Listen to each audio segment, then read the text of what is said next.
Здравейте хора, аз съм Кали и в днешното видео съм решила да направя част 2 на миналото ми видео за сквищата, което много хора започнаха да го хейтят с това, че ето тази ягода била струвала не била струвала 22 лева, а струвала 10. На всички тези, които ме гледат в момента, искам да им кажа, че тази ягода сестра ми ми каза, че е струвала 22 лева. И ми каза, че смисъл, ние отидохме до магазина и тя ми я купи, но аз не знаех колко пари е. Тя ми каза, че е 22 лева. И аз така разбрах. Съжалявам за гадната ми коса, просто не може да се хвана всичко.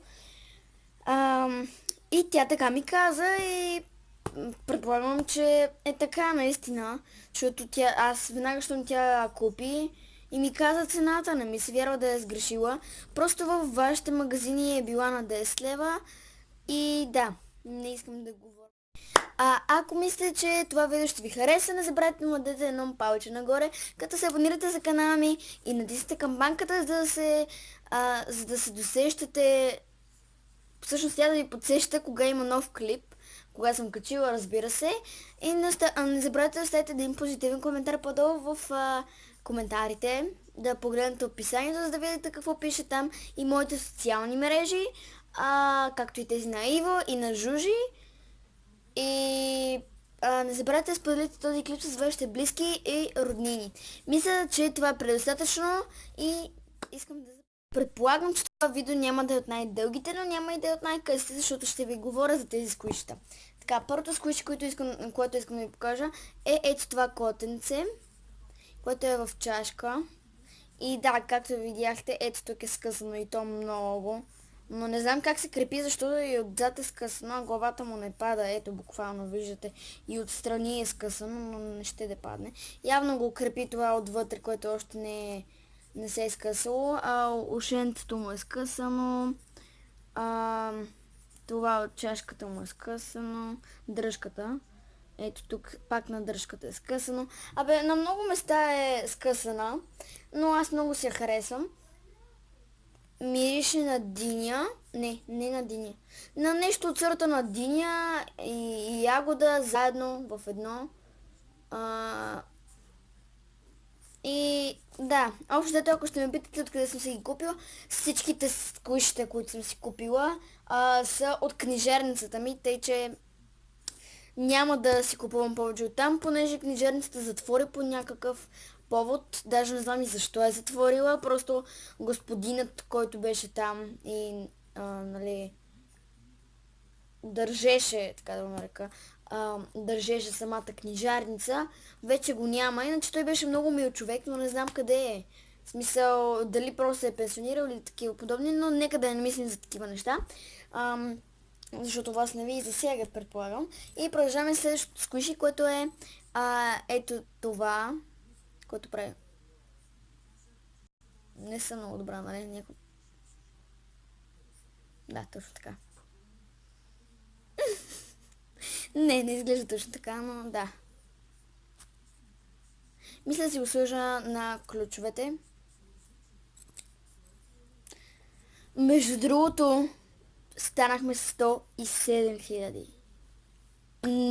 Много ви благодаря. Бих искала да направя нещо по случая, но прекалено сме малки, според мен. В смисъл, не смятам, че ги заслужавам тези абонати, но ви благодаря все пак, че сте се абонирали за канала ми. Следващото сквиши е ето този еднорог, който е малко обелен, но между другото, обели се ето тук без причина, не знам даже защо. Обели се и стана розово от лилаво, боята му явно е паднала и е станала розова, но е много сладичко, аз много си го харесвам. Всички ще ги душа, ще ви казвам какво мирище. Това е скъсано ето тук. Ще ви показвам къде са скъсани. Фокусирай. Добре, явно няма да фокусира, но не ми е толкова нужно да фокусира. Така.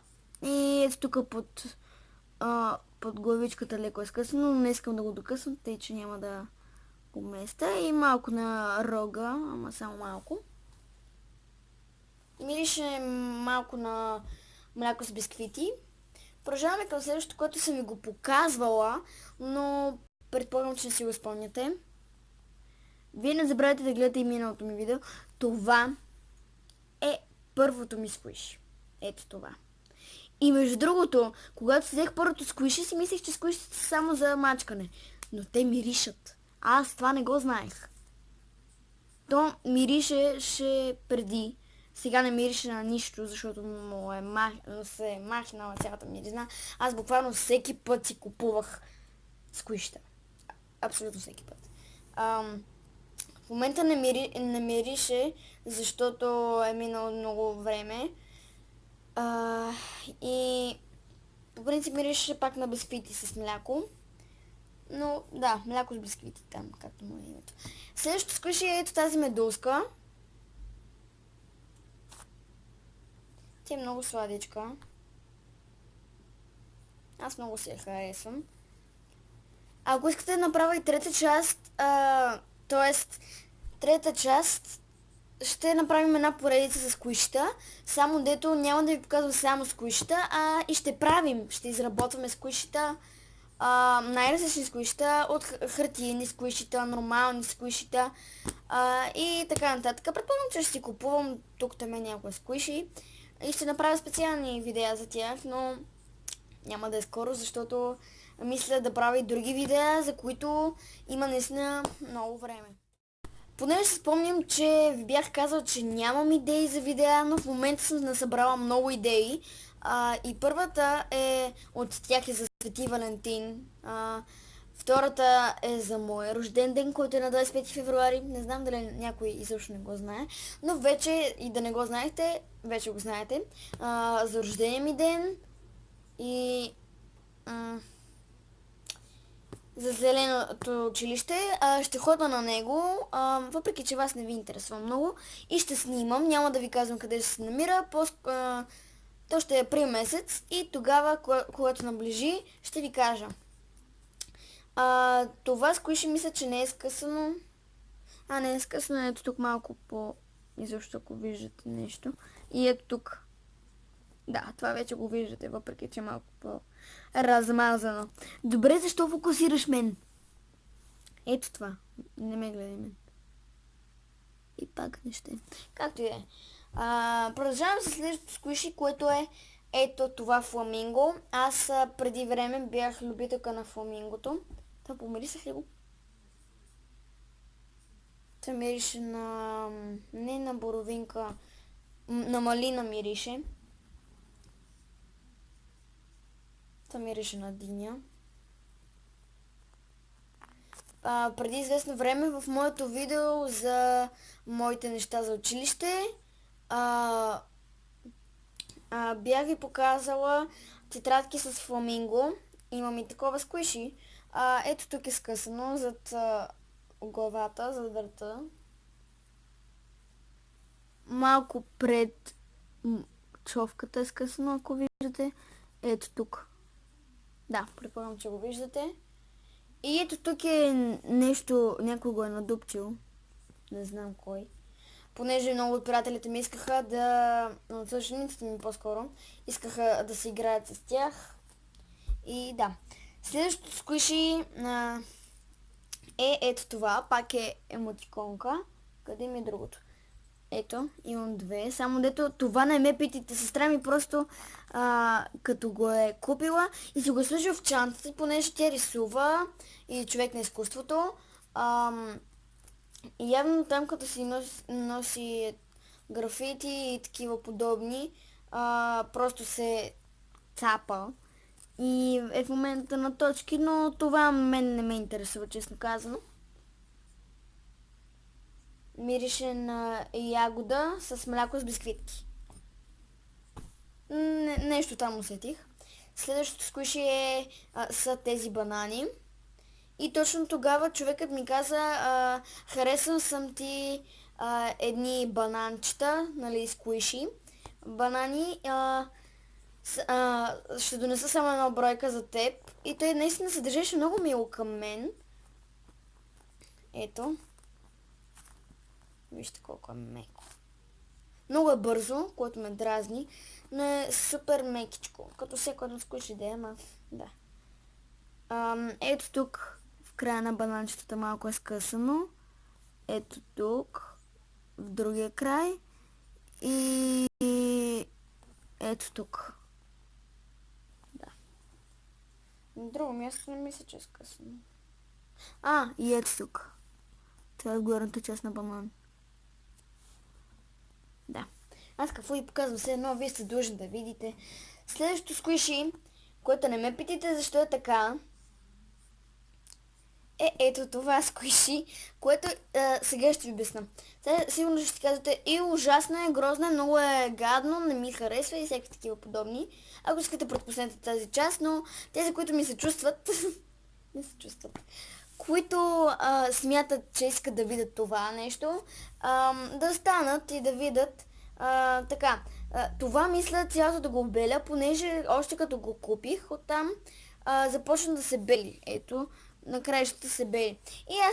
И аз си казах, че искам да го обеля цялото и ще го направя с едно е Galaxy цвят. Хаштаг Galaxy. Долу в коментарите. И да, още не съм успяла да го обеля, но понеже не ми се занимава много да ги махам тези и това е оранжевкото, мисля просто да рисувам върху него и даже съм рисувала върху него вече. Но както и да е. Не мирише много и не мога да ви кажа, честно казвам, на какво мирише. И предпоследното сквиши е ето това морско конче. Аз много го харесвам. То е скъсано ето тук. Тук. Тук малко при крилото. И ето тук. Виждате ли го? Ето това и това. То мирише на борвинка. И последното сквиши, което много обичам, е ето този сладолед. Отдавна иска да се взема такъв. И ето, че дойде моментът. Ето тук изкъсам. И на друго място не е изкъсам. Защото много го харесвам. Харесвам и много ми... Просто ми допада това, че е сладолед.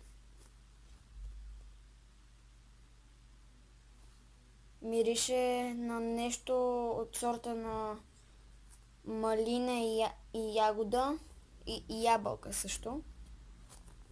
Нещо мешано там. И да, това са всичките ми сквишита. Общо взето. Тъмнейл.